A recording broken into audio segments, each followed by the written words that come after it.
Malumkela. Sonzela. Wapkalakile. To the 148th state of the puppet nation. Let's get it on. This week, the Guptas say goodbye. It almost made me cry. Pravin says hello. Hello? And Donald Trump says a bunch of racist stuff. Again. I like to call it a part great. All this and more. But first, this.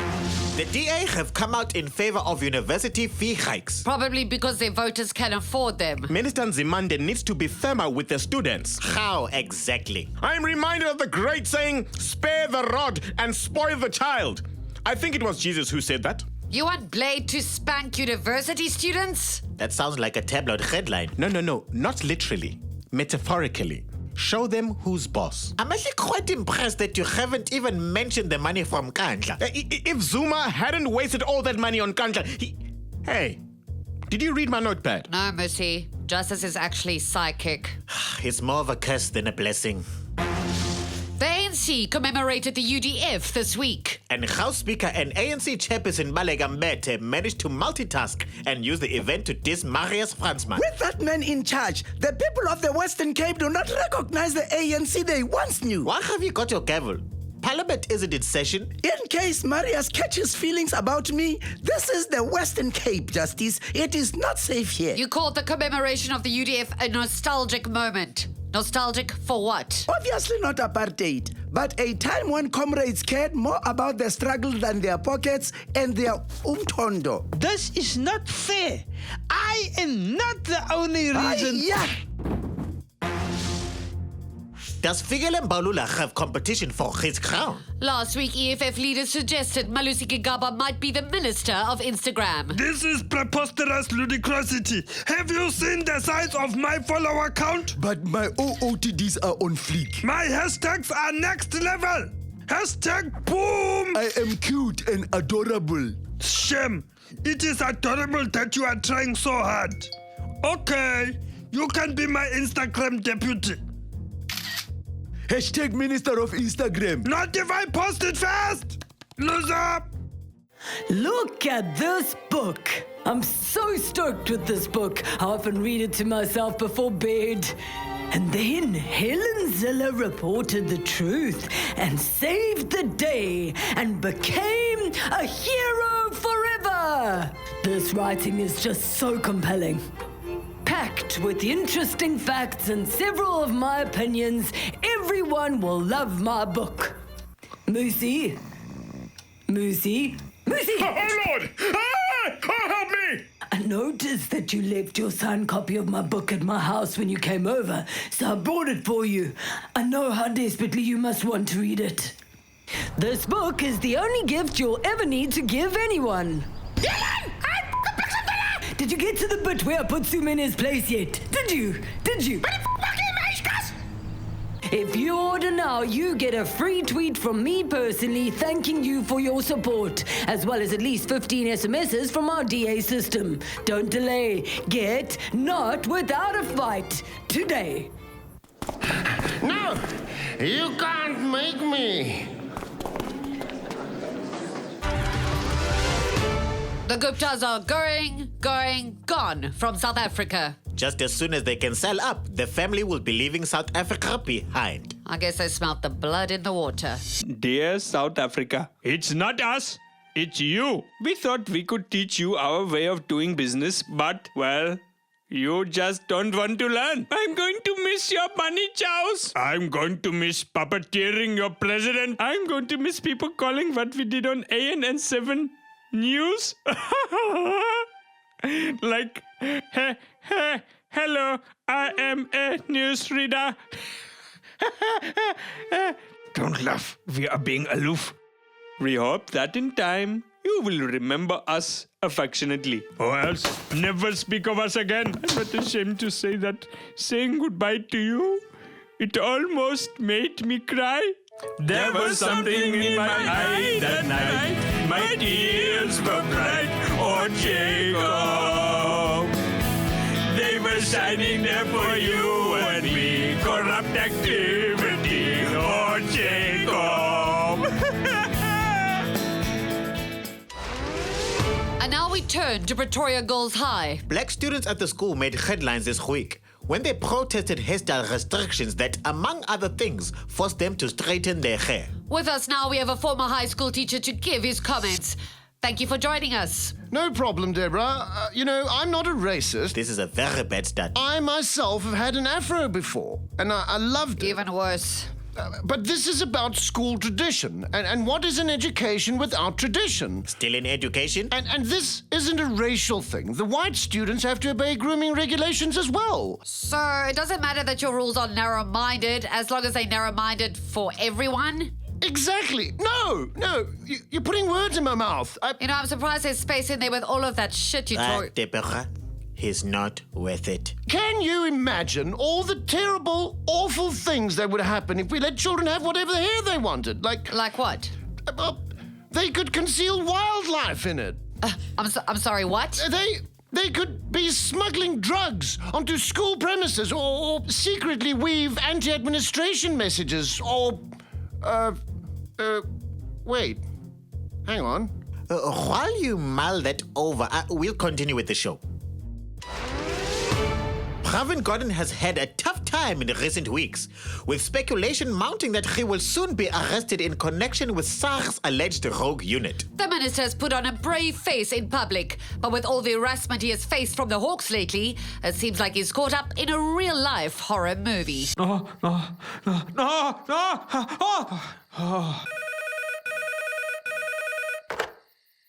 Hello? Hello, Pravin. Who is this? Nice ice cream.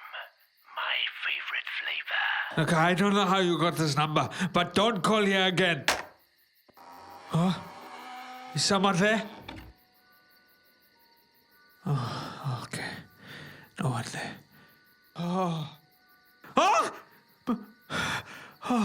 Mr. President, you mustn't do that. You gave me a hell of a fright. Hello, Pravin. You should be careful not to leave your door open. Anyone could get in. But it was locked. You seem stressed, Pravin. You should watch a movie to help you relax. That's a very good idea.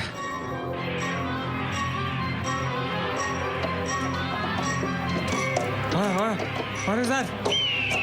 It's the Hawks.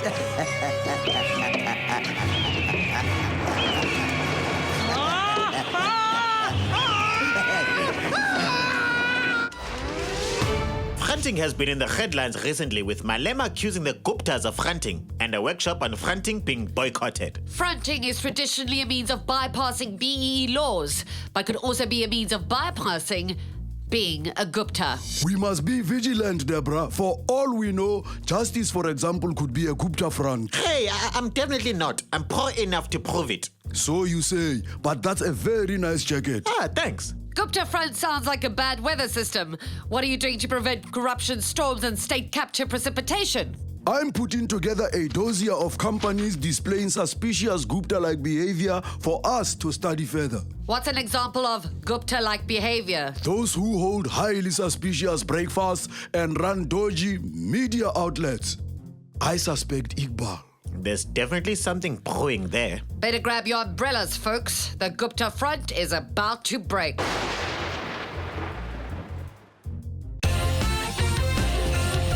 So, how excited are you about Proxima B? That sounds like a toothpaste. It's a planet. It's potentially habitable and it's orbiting our closest star. Will I ever go there? Unlikely. Will it impact my life in any real way? Well, the implications for science are quite astounding. There's... unlikely. Then I'm not excited about it at all. Sorry. Wait! Can we send racists there? I'll get NASA on that right away. Just Colby asked you to head another health battle last week. Patricia De Lille made sure to visit him and pass on the best wishes of the people of Cape Town. Hello there, Archie. It's flippin' nice to see you looking so well. Well, thank you, my child. Everyone in Cape Town was pretty worried about you there. Oh, no need. You know, whether I am here or in heaven, God will just take care of me. You know, he promised. That's fully nice of him. Patty, Are you okay? You just seem a little odd. Yes, no, I'm fine. I can't fucking hold it in any longer. I'm sorry, Arch. I tried push hard, but I just can't not swear. It's so hard. Yes, I suppose it fucking is. Oh, Jesus, now what have I done? With his powers being cut left, right, and centre, and his friends abandoning him like an unwanted puppy, President Zuma has been doing whatever he can to try keep busy. With his popularity plunging, it's difficult for him to find anyone that wants to work with him. Comrade, surely there is something I can do. Chair a committee, or maybe dance at a rally? Okay, I know. I could speak at the funeral of a cadre. No. Honestly, Jacob, it's fine. You have done so much good work already. There is nothing we need you to do. Why not go see if anyone else could use the help? Saudi, my friend, maybe you can get me a spot on morning radio. I'm sure you'd get lots of callers anxious to talk to me. Saudi will let Your Excellency know after the test pattern.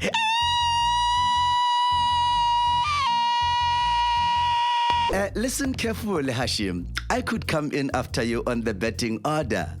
You know that guy, Dumene, is not really up to it. Would you ever take a bribe to throw a match? Of course. Oh, my name isn't Gedley Tekisa.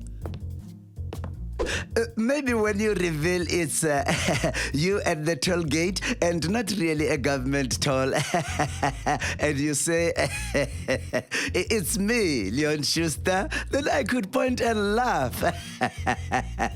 Security! There's a Zulu on my set.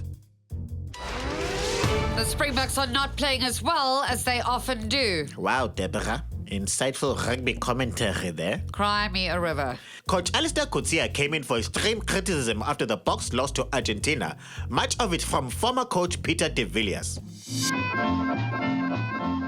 Yeah, so hello and welcome to Divvy's Top Secret Rugby Tips with me, Divvy, aka best Springbok coach ever. Hashtag stats don't lie, my friend. Now, today we are talking about the backline because, the poor Springboks only have EP Kings backline coaches. Because why? I ask you with tears in my eyes, why? Your backline need to know how to do the dummy pass, but not pass to actual dummies. You shouldn't even have them on your team. Not even Moses could lead a herd of elephants. Just perfect the dummy pass, dummy. Oopsie. Not like that. And I'm just showing you how the EP Kings do it. Anyway, that's Divvy's top secret rugby tip number 1. Don't let players touch your balls. Brood, go nowhere, brood, depressed. Brood, go nowhere, brood, depressed. SARS, go nowhere, SARS, returns. Gatla, corruption. Brood, race, depressed. Bumper two, ray. Brood, go nowhere, depressed, go nowhere. SARS, appropriation. Sucks. SAA, ESCOM, ray, go nowhere, disturbed, stressed. Brood, go nowhere, no point. Hate. Be part of African iconic activity. Go nowhere because you're depressed.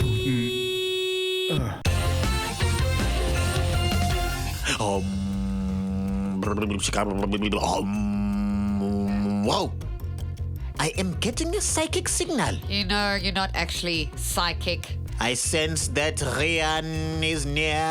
Deborah, justice. Oh, spooky. You are the 2 cherries on top of the cake. That is my super lovely day. And lovely to see you too, Rian, you sweet bundle of cuddles. And you too, Matthias, you bleeping electronic device. Oh, Matthias is so much more than the sum of his parts, Deborah. Underneath his circuit boards and wires there beats a heart of gold. Really? Yes, metaphorically speaking. Never mind then. You can't buy a new pair of shoes with metaphors. Wait. What are you thinking? So, Rian, When are you taking us today? Well, Deborah, it was 25 years ago that the ANC rejected the National Party's proposal for a new constitution, saying that the party's plan for the new South Africa was a recipe for disaster. Let me take you back. Good evening, goeienaand. The ANC has rejected the National Party's proposal for the new constitution for South Africa, saying that it would entrench minority privileges as it ensures each of the three major parties equal representation, irrespective of the vote count. Bliksem, man! President de Klerk, why do you think you were rejected? They're just trying to be difficult, Rian. Our proposal will ensure that everyone is equal. Now, what is wrong with that? I ask you with tears in my eyes. As I understand your proposal, the NP and the DP will have the same power as the ANC. Yes? Despite the number of votes each party wins. Exactly. That doesn't sound very democratic. Well, Rian, it doesn't sound very democratic because it isn't democratic at all. But I thought democracy is what we're aiming for. Isn't that the whole point of this process? Listen, Rian, let me tell you something about the blacks. Okay. There's bloody millions of them. Tens of millions. And most of them vote for that Mandela. We whites can't compete with those numbers.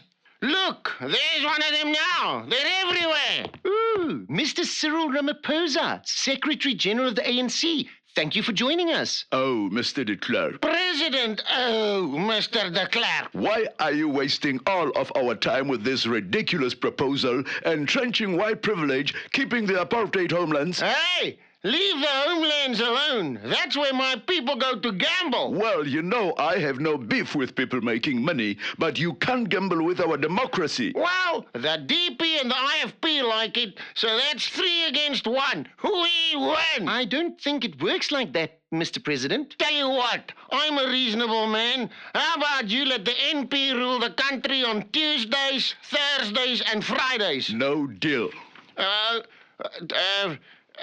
Tuesdays, Thursdays, and Sundays. Nope.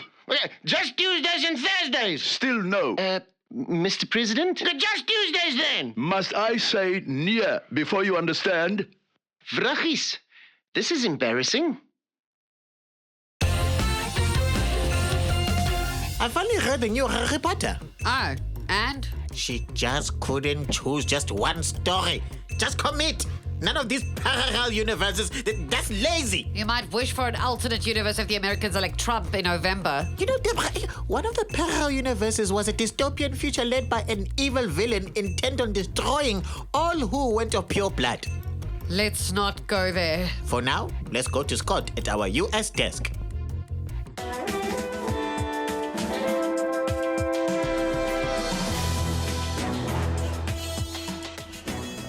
Donald Trump is taking a slightly milder line on immigration. Maybe. He's definitely easing up on the enforced deportations of undocumented migrants. Perhaps. It's hard to tell. He's learned doublespeak. I don't know what's so hard to understand this guy. I am all for the humane and hasty removal of illegals. You mean mass deportation. This is very, very, very simple. I'll use small words and gestures with my small hands so you get it. Things must go where they belong. I belong here on this side of the wall. If you want to join me, you'll need the right papers. I don't want to join you. I have the best enchiladas Trump chefs can cook. Still a pass for me. I just believe that Americans and Mexicans will have the best chance if they develop separately. But equally, of course, I don't mind if they wall me out. See, I started for them already. Separate, but equal. That sounds so familiar. I like to call it apart great. You know you're famous when people make a movie about your first date. But I guess the Obamas knew they were famous long before that. Southside with You opened this week to pretty heinous box office figures. Yes, we did know we were famous. Thanks, Scott. We're so flattered that people care about our love lives so much. We decided to make a movie about our most recent date. Maybe this one will rate a little better with the kids. You're going to show it to me now, aren't you? You're lucky enough to be our first viewer. Lucky is definitely one word for it. Just got to finish this email, then we can get right to the dating. That's okay. I'm just busy with this hashtag on Twitter anyway. Hashtag Bay on Fleek. Aw, you're so adorable when you're hashtagging. Plus, I've signed you up for another one of my fitness campaigns. Gee, thanks. Oops, just got to reply to Malia. That's okay. Hillary sent another one of her endless questions via Facebook Messenger. If she just read her emails. Okay, I guess I stopped filming before the actual romance bit. For which I am eternally grateful. Love you, boo. Damn it. A number of French coastal towns have refused to lift bans on the Bikini, despite the highest court in the country saying the bans are illegal. The only place in the world where the opinions of the highest courts in the lands are less regarded is at Nkandla. An unlikely source has, however, leapt to the Bikini's defense: the Catholic Church. Oh, my eyes! We at the Catholic Church are here to protest the burkini ban in France. Good for you. And may I say, you look lovely. It perfectly complements your usual ankle-length robe. The burkini is a clothing of religious expression. Imagine if people told our priests to take off their cassocks immediately. We would object. Even if those people were choir boys? We are actually taking those allegations very seriously this year. So, for you, getting to wear burkini is a matter of freedom of speech and religion? That's right. Everyone is acting like wearing this item of clothing is the most appalling thing a woman can do. Outrageous! But clearly, the most appalling thing a woman can do is to try to take control of her own body through the use of abortion or a contraception. I always fall for that cool Pope thing and just forget that he's the leader of the Catholic Church! Maybe eventually they'll take women's issues seriously too, not just choir boys. So there you have it, folks. From the top of their head to the bottom of their bathing suit, people are still telling women how they should look. Stop doing that. What? The wrap-up? No! Telling women what to do. This has been the 148th state of the Puppet Nation. Goodbye. Bye. Try not to oppress any woman this week.